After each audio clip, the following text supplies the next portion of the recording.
and we'll get cracking. Like I say, as always, just try to engage as much as you can. We want this to be a conversation as opposed to a webinar. So over to you, pal. Right, I'll just share my screen first. Can you all see that? Aye. Yeah. So I suppose the order of today is just talk about why psychology is important, and then how as coaches we can implement it on a class, and then hopefully we'll go into some breakout rooms towards the end. So I suppose the first question is, as coaches, why is psychology important, or why should it be important? If anyone wants to jump in.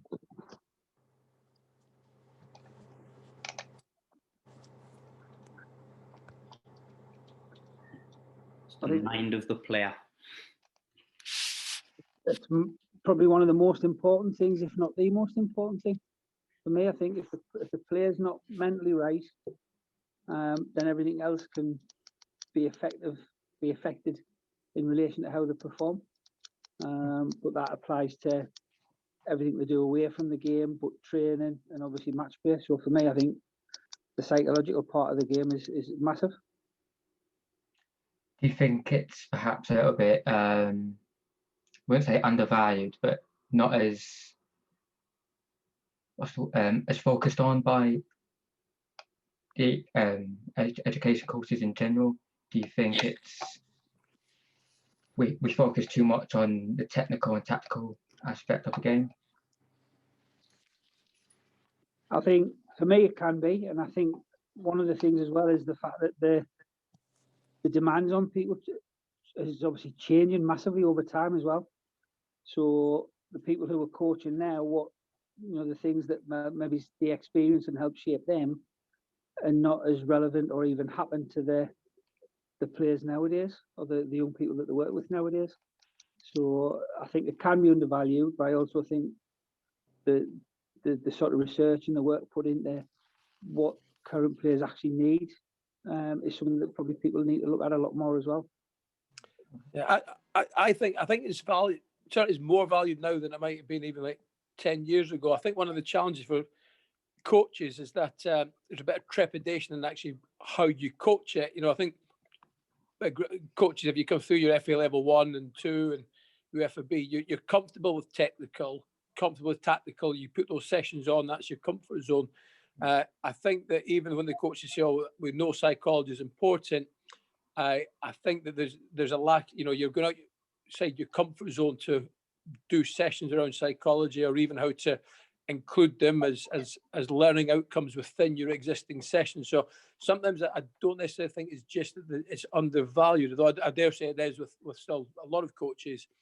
But I think there's probably a lack of confidence and a lack of real understanding in terms of how you actually can do this and make your players better and integrate it into your coaching. I mean, that's what I think. And I've a background in sort of sports as well, and even I'm not particularly comfortable doing psychology because is it not just the job of the psychologist? Can a mere coach really do psychology? Are we stepping outside of our realm? So I think there's a bit of like mystique as well around psychology and how coaches can use it. Yeah, I think when I was doing my level 2, there was very little on the psychology of the game. I mean, there was a bit on the psychosocial corner, but that's more of the foundation phase. There's very little from what I can remember on how to implement psychology as its own thing.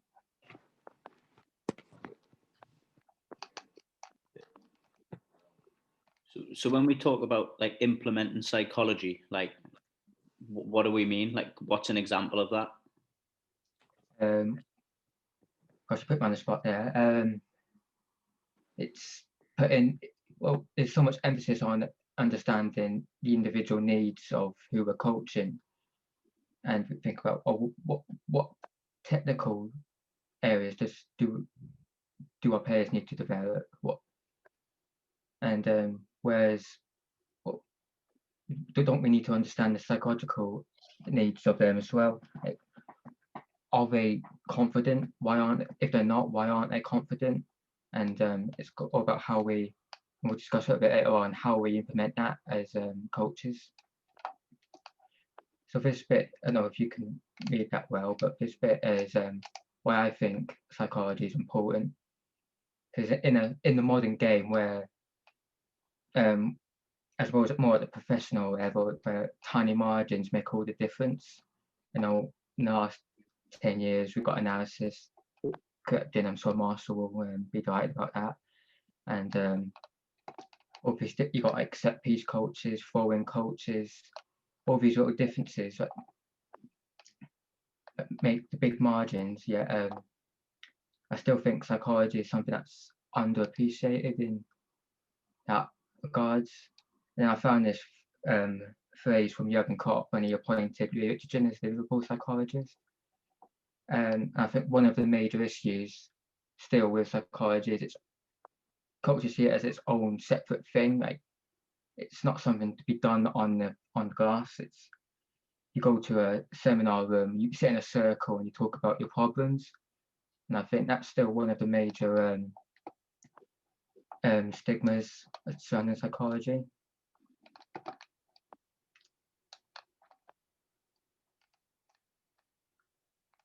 So when you guys are planning your sessions and if you do use the 4 corner model, what sort of things are you putting in the psychological corner?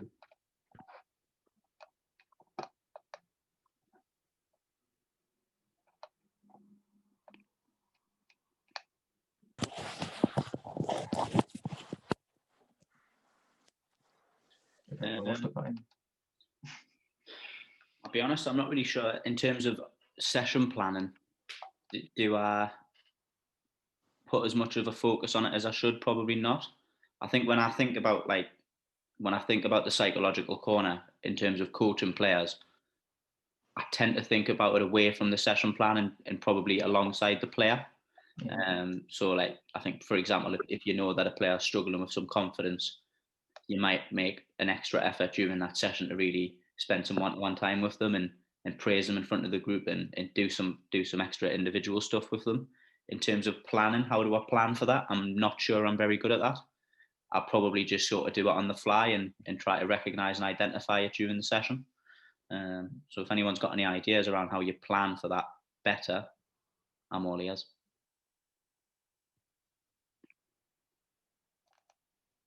I think is it about maybe having an understanding of what psychological factors is needed for the game or needed for a match, and then working around that. I'm just thinking what psychological factors are people maybe stressed out with in games? What situations stress people out? What situations give people confidence? And then try and build your sessions around that. So if I want to put somebody in a situation where they might be very good at maybe 2v1s or 1v2s, is that going to bring some psychological factors out of that for us? Mm-hmm. Because it might be something I've identified on a match day. Is it something I want to try and replicate? I think in terms of what I see generally and what I've been guilty of as well is just purely focus on decision making. I mean, it is a psychological skill, but is that the only psychological skill needed to play football? Definitely not. No. And I think, and this is where I think the FA could probably do more. I think personally, I would put self-esteem in the psychological corner, but I suppose if you had a psychosocial corner, it'd be probably better suited into there.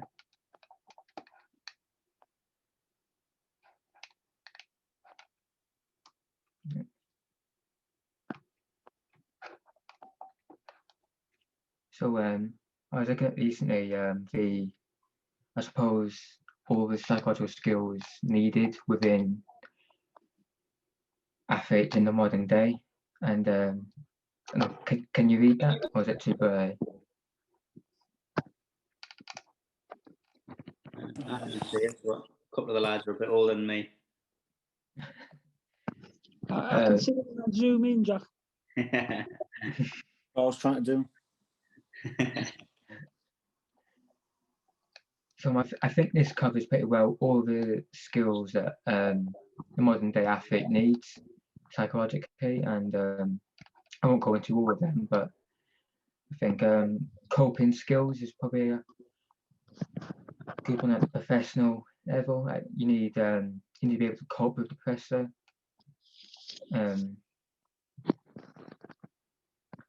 Motivation, again, I think that applies to all phases: foundation, youth, and adult football. And I think that's so important for, especially at the foundation phase, is understanding the motivation of the boys or girls that come up to your sessions. Why are they turning up? Is it to play football? Is it to interact with their friends? I don't know if anyone's got experience with different demographics that they want to discuss in regards to their motivations.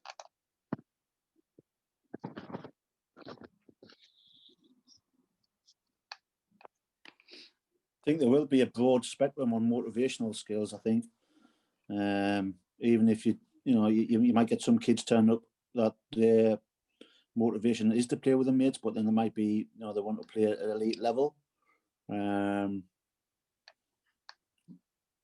think it just depends on that, solely on the individuals as well, doesn't it? Really, and that's quite a hard thing to maybe plan for when, especially in grassroots. I would imagine that'd be quite a broad spectrum of motivation. I think if you're in an elite environment, the motivation is already there. That's what they're there for. You probably get an understanding of why they're there, because they want to be footballers. They've got an opportunity of probably living the dream. I thought that was quite interesting. The recovery skills. What was that? Was that really cover the recovery skills? Is that recovering from failure, or?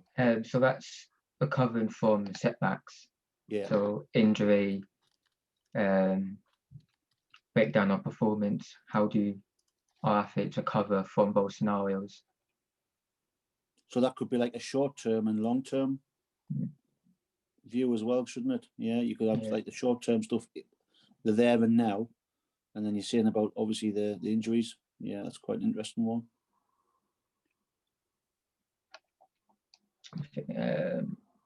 This pain management is probably more toward, I suppose, at foundation phase. I don't know what people's thoughts are on, like, how do they deal with when one of their boys or girls gets injured, or they've been on the receiving end of a bad tackle or whatnot. As a coach, how do you react to that situation? Do you tell them to get on with it, or do you say, do you take them to one side and to take a couple moments to get themselves back together, or does it require first aid? I don't know if anyone's got an experience in that department. I think Mr. Walls might have. Yeah, I think it just comes back to, it's massive that you know your players. We've all probably worked with players where they go down, they've watched the heroes playing in the Premier League on the telly roll around for 5 minutes when they're hardly touched. So you get those players that think that's the norm, or they're looking for a little bit of attention. But it's also obviously knowing the situation and have you seen what's happened, because I've heard stories of people that have the approach of wanting the kids just to get up and get on with it, to show a bit of toughness, bit of resilience, but they have actually had an injury. So I think you just got to be really careful with it. It's knowing the individual, it's seeing the situation, and probably taking it all case by case, I would have said myself.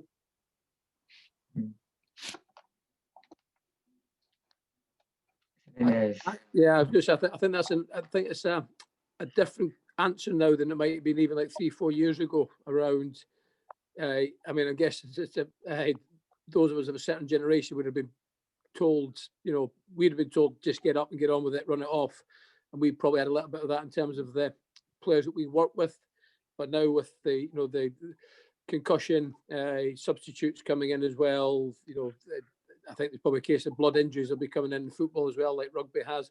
I think now you probably need to have a very neutral approach to begin with. It's not a case of just trying to get people to run off the pain. It's probably open-ended questions around, are you able to continue? If not, then obviously be honest and you take them there. Whereas I said, I think in my younger days, I'd have been more likely to say, "Oh, you're okay. You're okay, aren't you?"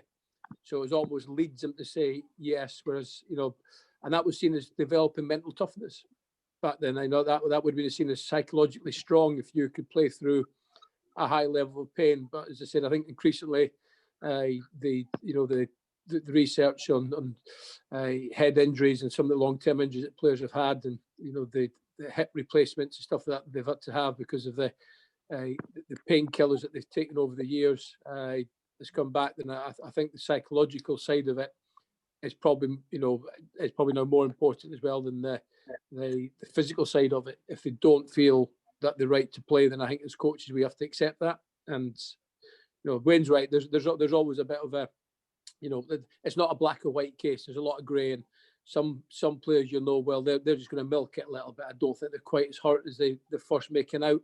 But there are others that are the opposite way that would probably you'd think actually they've taken a serious head knock, but we'll tell you they'll downplay it, even though actually I think it's more serious than they're making out. So I think you need to know your players for both ends of the spectrum as well for that one. But it's one of those ones I definitely think years ago that was seen as psychological training would be to toughen people up mentally by getting them to play through pain. But I'm not sure we're in a climate nowadays where that would be allowed, particularly with youth sport. Yeah. Definitely not able to do that anymore. Yeah, you mentioned mental toughness.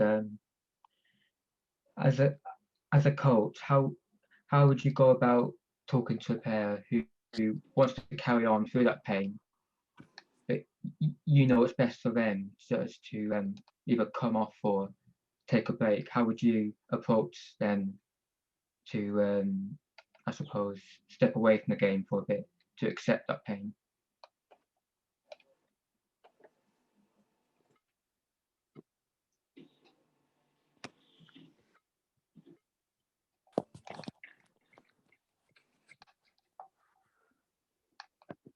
I'm not sure. No. It's a good question, I'll just so basically how you would speak to a parent about obviously managing a child in relation to whether they've sort of got an injury or not. Is that right? Yeah, because obviously, especially kids, they just want to kick a ball for as long as possible. But sometimes it'd be more realistic to say to them it's better to take a break and not make the injury worse. Yeah, I think that for me it's the relationship that you've got with a parent. What trust have you built up? But it's trying to encourage them to trust you in relation to looking after the child, and the fact that obviously you've got the experience, the knowledge to recognise that this could be an issue or that this needs to be looked at, whether it's something that could cause a problem down the line or it's a problem at the time. I think it's that's for me, that's probably a big trust thing between the coach and the parent.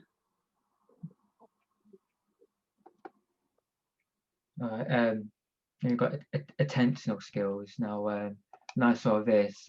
I'm sure we've all seen it. That video of the small boy who's in goal, who's not paying attention, and then his dad just pushes him in front of the ball to make a save.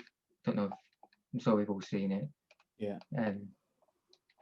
I think definitely at foundation phase, attention or attentional skills is different to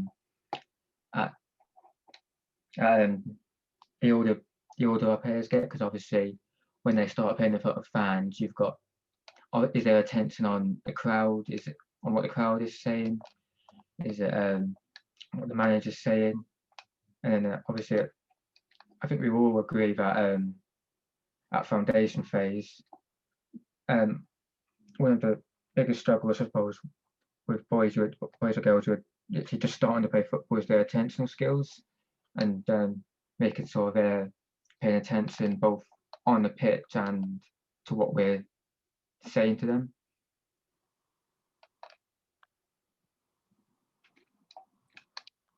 That could be interlinked with other stuff as well, isn't it? When I'm just thinking there about coping skills, Yeah, and then that could interlink with your motivational skills. yeah. I mean, yeah. Because if I'm not motivated, then my attention skills might suffer for that. Yeah, I don't think any of these are standalone skills. They all sort No. of interlink with one another. Yeah. And the last one we'll touch on is communication and leadership skills. How do you encourage your players to be communicative, or do you accept that not everyone's vocal and some just prefer to get on with it and have the ball at their feet?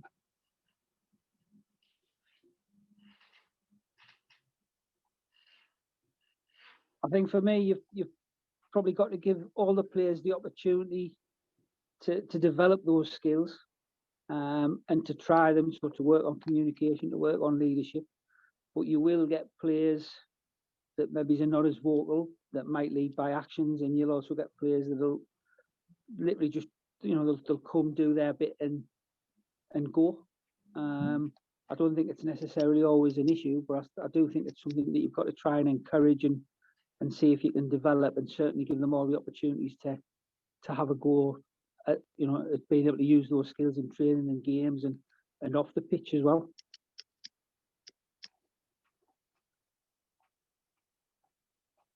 Yeah. I mean, Do you think with that's me, I quite a difficult thing as understand, well with some of my communication? boys are. Sorry, Dips? I was going to say, do you think that's communication now and leadership skills is a little bit more difficult in terms of the generation what's coming through? I think they communicate in different ways now, more so with social media. So actually, the coming out of the when you're playing football, that communication is in a different way, isn't it? It's not through virtual; it's actual stuff. But kids probably used to get a lot more of that when they played out in groups more. Yeah.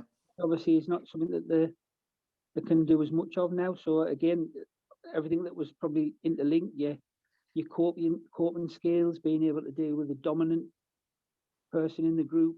Yeah. If you were the the weakest or the youngest, how you cope with others and stood up for yourself. We're all probably learned. Certainly, when me and you were younger, Dips, we got the chance to do that on the street or in the gardens or on the fields. Yeah. I'm just thinking from a coach's point of view as well. That's something you have to take, psychologically, you have to take into consideration with the group you're working with now. That they probably aren't as vocal or as social as things were, and that maybe that maybe has an effect on how you coach now.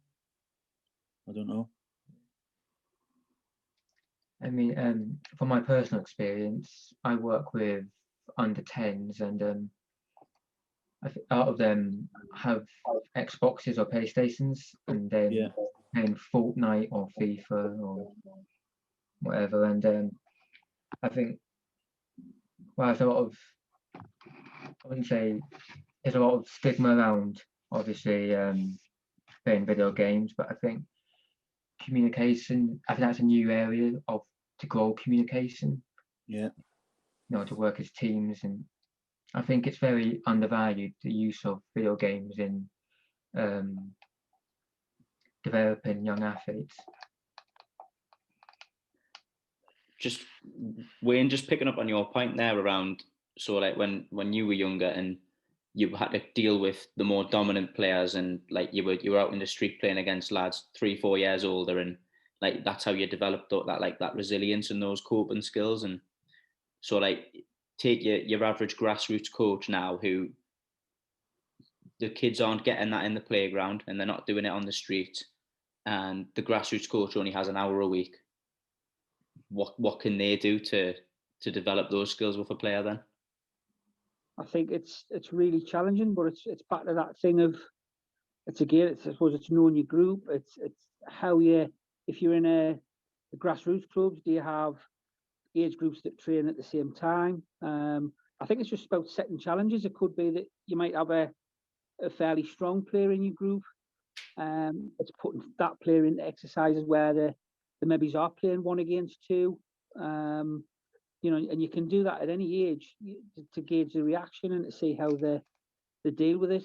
And it's just setting them challenges that probably give all of the group the opportunity to develop what they need to develop. It is maybe in some ways having 10 minutes to just replicate some of the playground games, whether it's tag or whatever it might be, just to give the kids the opportunity to solve some different problems. It's a little bit of play, but you might also see a little bit of things coming out in different kids when they're given those chances. But also sometimes it's maybe being creative and using other sports, playing a little bit of rugby or whatever it might be, just to give the kids some different, different tactical challenges, but different physical challenges as well. You'll find out about people. I suppose that can be quite a long-term process as well, can't it? So like I'm thinking as a grassroots coach, like you put that strong kid who's used to success into a 1v2, and the first thing they'll say is, well, that's not fair. And they don't buy into why you do it straight away. So then getting that, like educating the player around that, and that they're going to have to then start to deal with failure, and it's going to make them a better player, is like, that's like the art, isn't it? But it can be quite a challenging thing. Yeah, I mean, Dipper was probably the first one I saw do it, where he actually changed the numbers in the teams during games without actually telling the kids. So the kids would end up playing, 7v5 as opposed to 6v6. And the majority of the time, they didn't even realize they were doing it. They just got on with it. So they were actually dealing with it and coping with it. But then if you'd have done that where you probably did it so they all knew what was happening, you probably would have got a little bit of that reaction. I did it with one of the groups I worked with recently, the like 16, 18-year-olds. And the attitude of some of them when they knew that they were going to have less players was pretty much to give up from the beginning. You had some that would roll the sleeves up and had a go. But if you did it when they didn't know that the numbers were uneven, they actually just got on with the game and competed. It was quite interesting. Dips, when you've done it without them being aware. Did you speak to them about it afterwards, so to make them aware and sort of like use that as a potential like learning point, or did you just sort of like leave them unaware? No. I would have probably asked them, did you realise you were playing against a number down or a number up? And because they were back, that motivational thing, because they were in the zone in that game, they didn't realise. So we discussed about, well, what is it? Is it because or is it something that you can still do things without knowing about it? Because the attitude how they played the game didn't change. But as soon as they would have realised that, there would have been a few who would have probably turned around and went, "It's not fair. I'm giving up." Yeah. On the other side of the coin, you got other lads who used to roll the sleeves up and understood that, never complained and got on with it. And they're the probably ones who moved up the ladder as such, who were playing probably now at a good level. Yeah, it's interesting. So when I think of doing it in terms of like on the grass, I think of like actively doing it from the start and making a point of it. And then all of a sudden, like sometimes you get that barrier put up straight away from the players, and then you're dealing with that before you're actually dealing with the coaching part of it. It's interesting. Nice idea. It's a good discussion at the end, isn't it? It's like, and then they realise that things ain't that bad. You can still do stuff. I think you give people time. Sometimes if you give them the problem straight away, gives them time to think and make their own decisions up, if you know what I mean, like make their own plan up. It's good. And that's what I was trying to get to earlier on about stressing people out. Once you've got them odd numbers, you're going to have them ones who are probably getting self-esteem built because they're in the group of 7, but then you've got them ones who need to really show resilience in the group of 5. And then it's about swapping them around as well, putting them 7 in the 5 sometimes. Because you see that quite a lot, don't you? See a lot of players who are confident in the 7, but when it comes to the 5, that's when you really find out about them. It's the fight and flight type of thing I was thinking of, and I don't know if it's going to get touched on, but you've got that fight and flight, haven't you? The Premier League did it really, because they started doing in and out of balance festivals, where the kids would play 5v7, then they would play 7v5, and then they would play 7v7. Now the kids all knew that before they were doing it, but it was quite interesting that you tended to find that the 5 generally did quite well against the 7. Now whether that's because the 7 take the foot off the gas or whether it's because the 5 step up a little bit was quite interesting. But it's obviously something that they've started to implement, because I know they've started doing that over the last few years, probably just to try and give the younger kids especially that little bit of a challenge to find out whether they've got that bit resilience.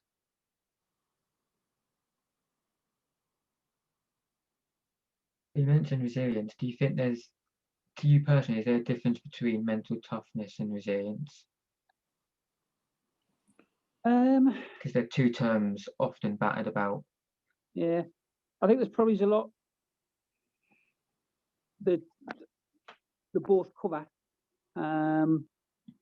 I'll probably say resilience tends to me to suggest a little bit more about bouncing back from negative experiences or mistakes or bad experiences. Mental toughness in some ways can be even like dealing with the positives. So I think they both cover a lot of the same things, but I think my interpretation is that there is probably a little bit of a difference between the 2. So I think we've already touched it on a fair bit, but I know Jack mentioned some coaches have only got an hour with their players a week, so it can be difficult to understand the individual needs of our players in every single corner.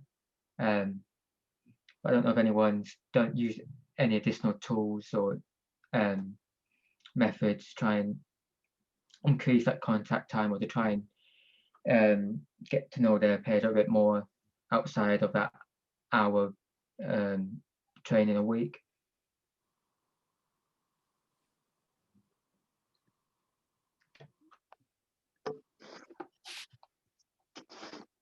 I mean, I don't mind jumping in if somebody else isn't. I've got a few things that I've done as well, but conscious of constantly talking. I mean, I'll quickly. One of the biggest ones I think that worked really well for me was, and again, this was going back a little bit to academy football, but it shouldn't just apply to that. It was maybe the 10 or 15 minutes before training. It was actually engaging in conversations with the kids, finding out about, not just the football side, but the personal lives. And if you get a chance for 5 or 10 minutes afterwards, I think that for me that's massive. You find out a little bit more about them as people, and it can sometimes help you to understand a little bit where they're coming from, but then also what they might need in relation to, to train and playing games, if you like.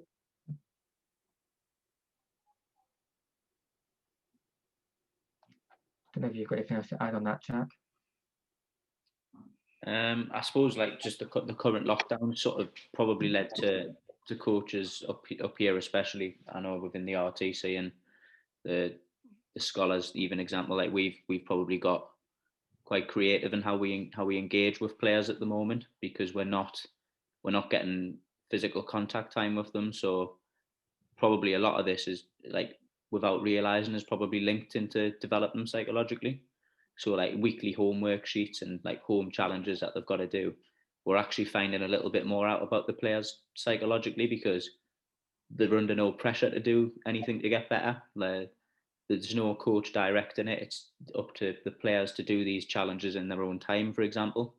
So how many of them are really taking control of their own development? How many of them are really working hard and developing their own skills at the moment? That was just sort of something that popped into my mind. So we've had a few players, like I'll take mine and Caroline's RTC for example. The under 10s we have, just because it's a small sample size. We've probably got 3 out of the 10 players who are really engaging with the home learning tasks that we send for them to do in their own time. And the rest probably don't engage with it at all, or if very little. And if they do, we're not seeing it. But then in terms of the actual physical contact and or the Zoom sessions, we're getting a really high engagement. So it all seems to be quite like coach driven still would be my answer to that, I think. Have you done anything to try and engage those that aren't engaging? Or is it just in terms of it's up to them if they do it or not? I suppose it's just up to them really. We've left it as optional, so we just send a challenge sheet out every week, and it's not all football based. It's just different things to try and mainly to get them engaged with us, and like if they complete one of the challenges, we want to see it. But yeah, I suppose it's just being optional. Fair enough. So, so how do we go about implementing psychology to develop our players? I mean, there are dozens of different techniques that are out there, but I suppose these are the 5 predominantly used ones. I would hope most of you are aware of at least goal setting, self-talking, imagery. I don't know if any of you have got experiences of using these or any further questions or whatnot.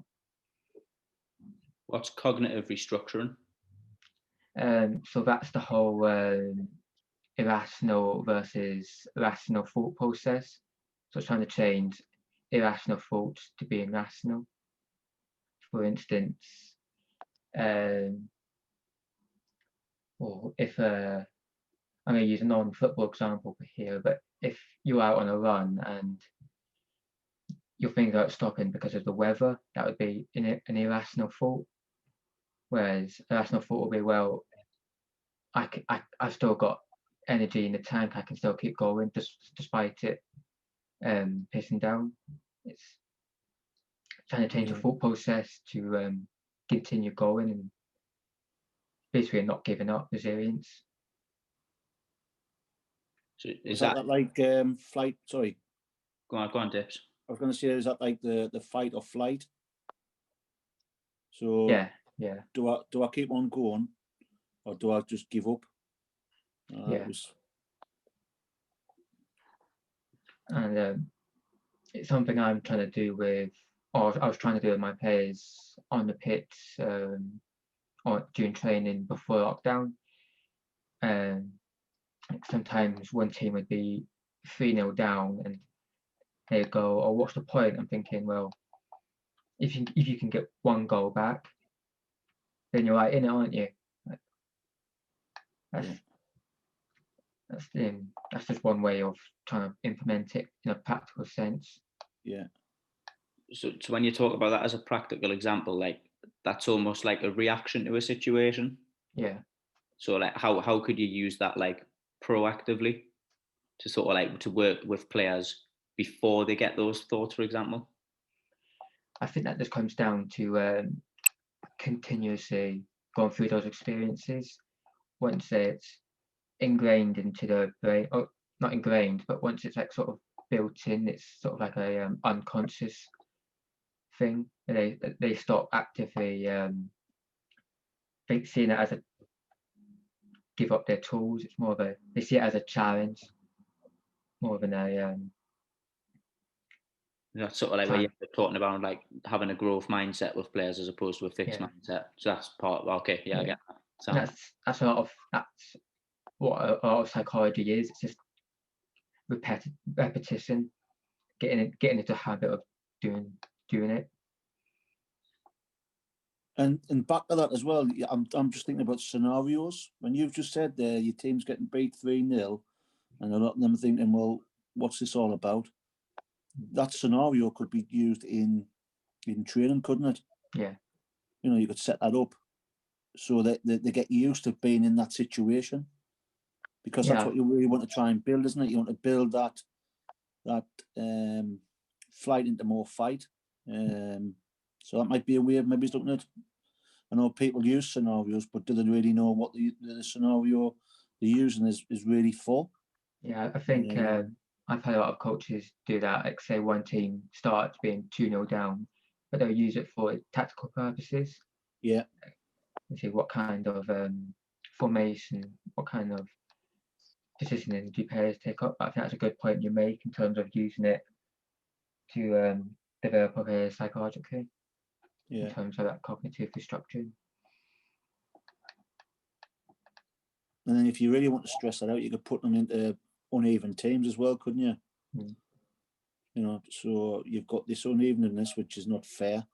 And then this team's winning 3-0.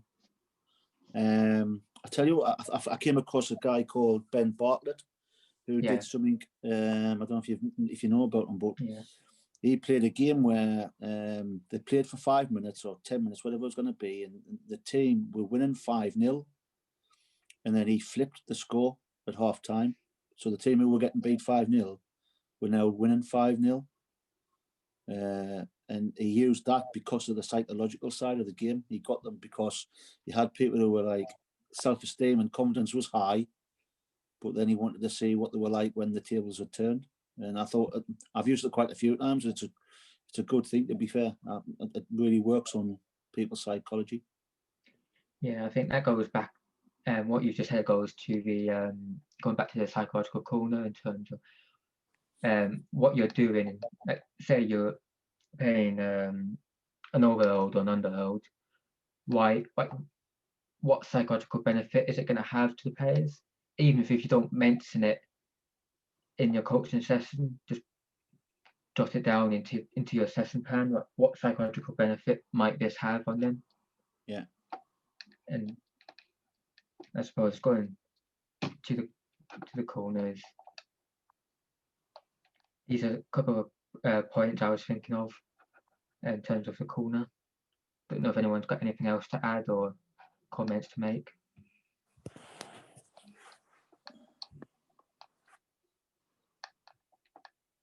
I mean, for instance, we talk about the foundation phase, and so everyone's aware of a very tiny percentage of a player from pre-academy going up to become a professional footballer.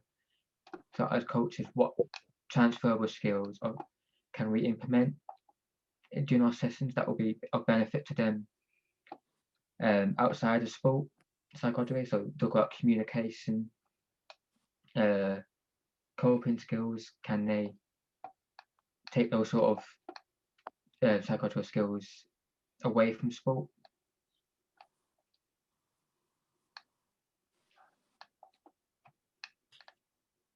I think rugby do that very well with their young players, and it's not just about the sport; it's about what they can take away from it. You know, as individuals, for the families, for the communities. I think they're ahead of the game on that side of things in promoting that the sport. You know, playing football isn't just about the game of football; it's about what else it can bring you. I think it's something that football are getting better at, but I think rugby have done that quite well for quite a time.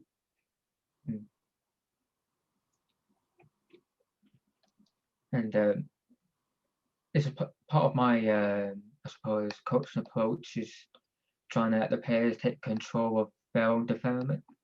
And I'm more as just a mentor as such. So something I've started doing in my session planning is, am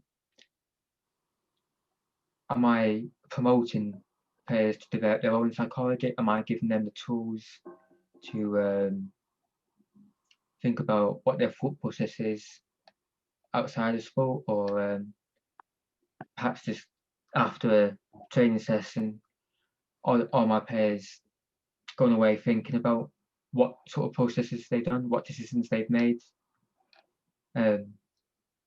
that's just something I do personally, and it all comes down to your, I suppose, philosophy and coaching approach, whether you want to be in control of that stuff or allow the players to control it themselves.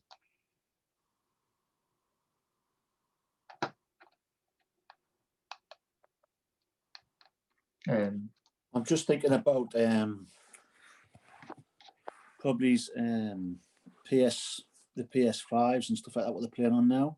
Yeah. That would probably work a lot in that, promoting their psychology away from the field in terms of how they stick with the game.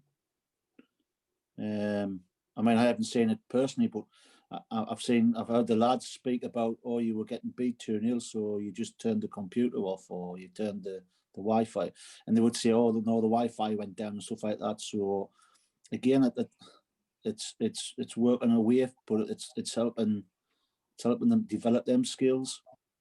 I would imagine you do a lot of them teamwork skills as well on there as well, which would be probably coming into the psychological stuff as well. Yeah. So I suppose hopefully, I don't know if it's worth going into breakout rooms considering the numbers and the time. I don't know what you think, Jack. Do you think it's worth going into it? Entirely up to you, mate. If you want to split off and then feedback for a few minutes. So I did have. Okay, we will do it.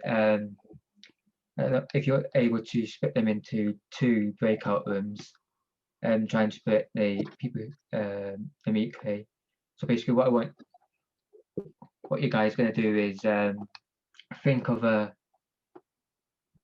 scenario where a footballer has perhaps broken down, has failed to perform due to a psychological skill. So I'll say, for example, Gareth Southgate missed that penalty, didn't he, 25 years ago? And I'd like you guys to sort of break down that scenario in terms of what psychologically went wrong and how you would coach him to come back from that. I was just using the Gareth Southgate example, sort of give you a gist, but you can come up with your own scenarios. So what went wrong psychologically and how would you go about fixing it, basically? So Jack, if you could put them into 2. Spot on. There we go. You should be invited to a room now.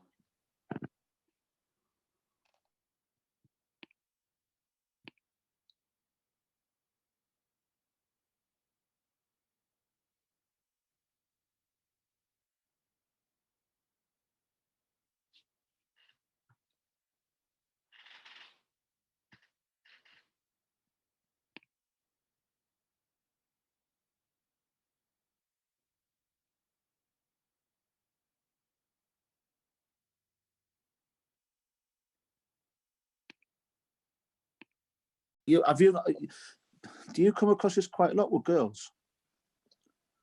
Do you think they deal with it in the same way as boys? I'm just thinking about how they deal with failure, or they deal with doing things well.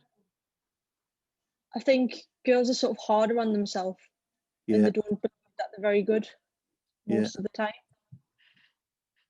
And then I think with boys, you get the opposite, don't you? Where they're just a lot of them think that they're like amazing all the time. Yeah. So so take that into consideration. So say like, I don't know, I'm thinking about Gareth Southgate. He misses that penalty, but then Steph Houghton misses her penalty in the Euros or in the World Cup. Would they still go through the same process, do you think? You would hope so at that level. Yeah. Like playing for England, you would hope that that's sort of similar. Yeah. Because I think that this depends on that individual, doesn't it? Yeah, a lot of it comes down to like your own mindset as well. Right. Because that's another thing. Psychological probably is your personality and your character, isn't it? I don't know.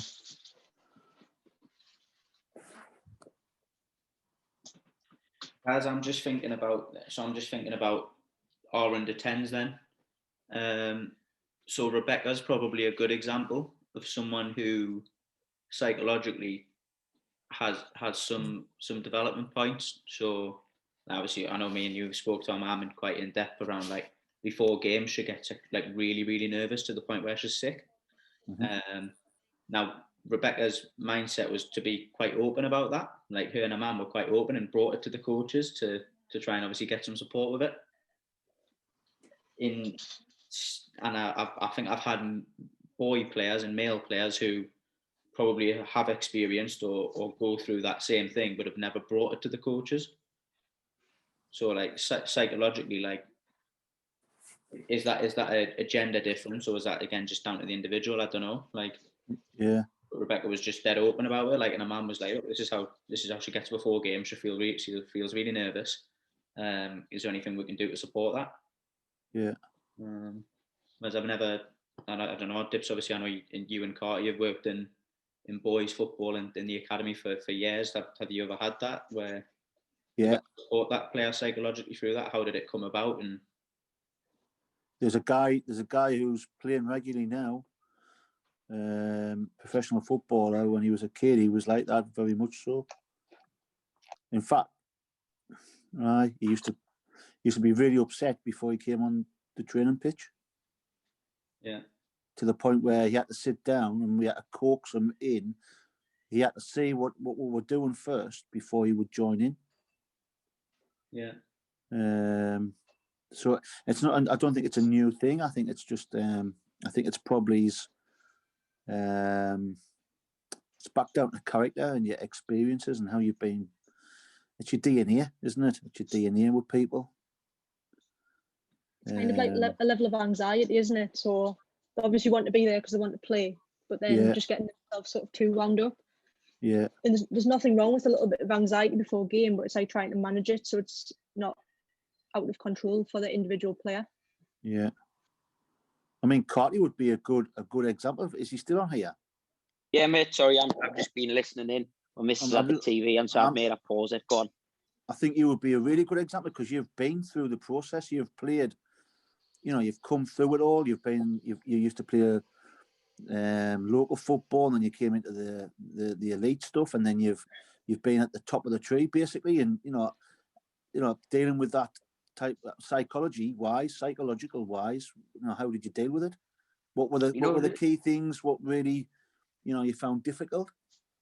I would say that I do find it. I still would say I find it difficult now before a game.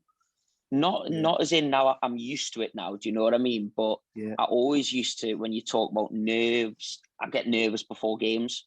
And even now, if we have a game where we're playing like a team who's top of the league and we're second, I get nervous. Do you know what I mean?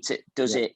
And that doesn't really matter on the height of the game, whether that is playing non-league, whether that's playing youth cup, whether that's, do you know what I mean? Playing first team, whatever, no matter where it is. Do you know what I mean? I think that kind of, you still get that nerves, but I think the only difference is now is I'm used to it and I know how to deal with it. Do you know what I mean? When I was younger, possibly not so much in my Wallsend days before I came in to work with you, Dips. Yeah. Like if we had a cup final, I would get maybe a little bit nervous, and then it might affect my performance for for the first 5. But then as I've kind of grown into it, it kind of, you just get used to that, But I don't think that you're ever gonna, if that affects you as a person, is that little bit of nerves or whatever, I don't think you're kind of ever gonna lose that. Yeah. Do you know what I mean? It's just, I think the kind of person you are. Some people are incredibly relaxed no matter what situation they're in. Some aren't.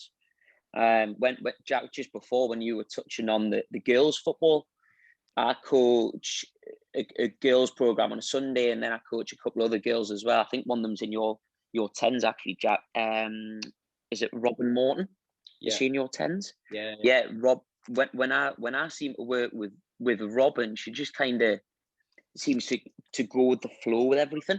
Do you know what I mean? She never seems too phased, never gets too high, never gets too low.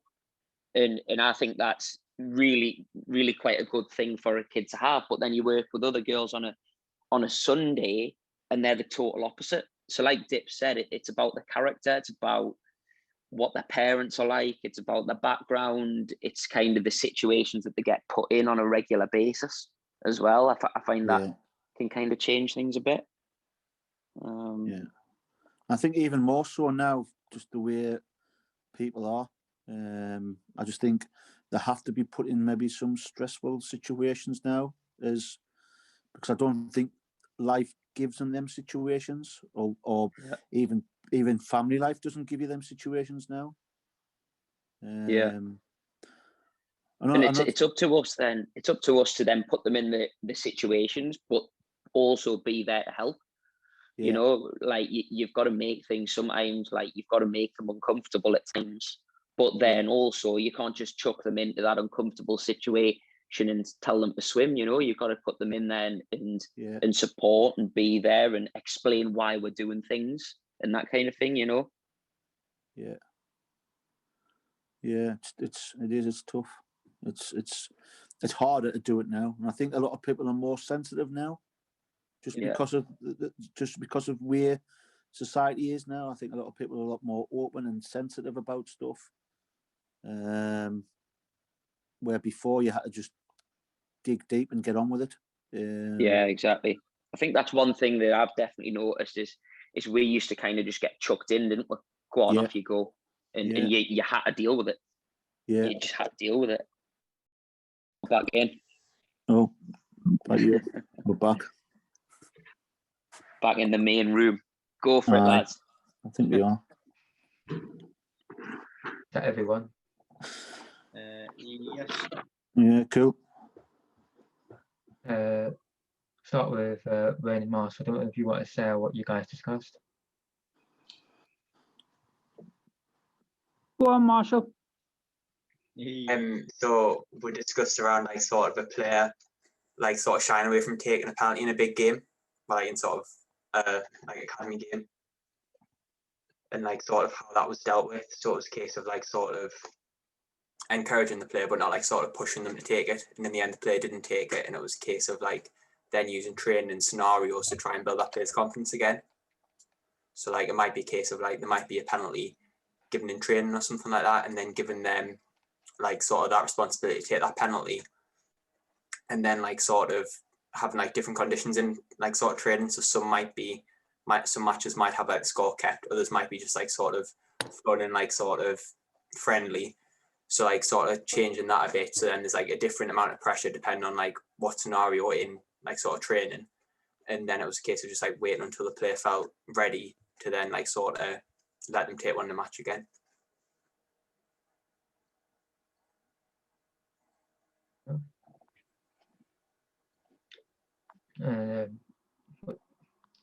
The other group, what did you guys discuss?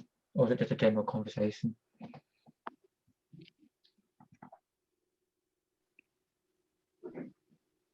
I think we probably sort of went off topic a little bit. Just we ended up sort of discussing in terms of like the psychological side of the game, like the difference in like how players and people are changing at the moment. So we talked about like in terms of using that Southgate example, like 25 years ago, even kids around then, like if they'd made that mistake, a lot of kids would have took the next one and it would have been fine.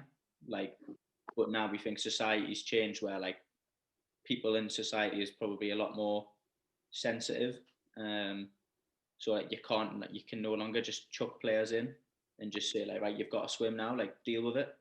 Like there's almost always got to be some sort of support mechanism there. Yeah, that was sort of where we sort of steered with it in terms of helping players psychologically. I don't know if anyone wants to jump in from my room there. I think we also mentioned about being from a girls' point of view, for girls' football and men's football. So, is there a difference there, or is it just about being a person, being able to deal with them situations? We mentioned about maybe Steph Houghton that took a penalty in the World Cup, which he reacted differently to Probably is how Gareth Southgate did. Don't know. Yeah.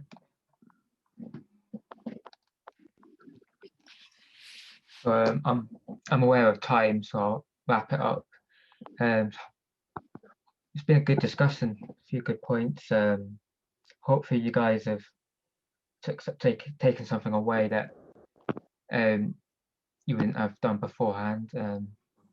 If you're interested in more psychology in terms of sports coaching, I recommend this book from 2017. If you've got 30 quid spare, go on Amazon and order it, because I think this is a very good book in terms of putting psychology and coaching together. So I can't recommend it enough. But other than that, that's it.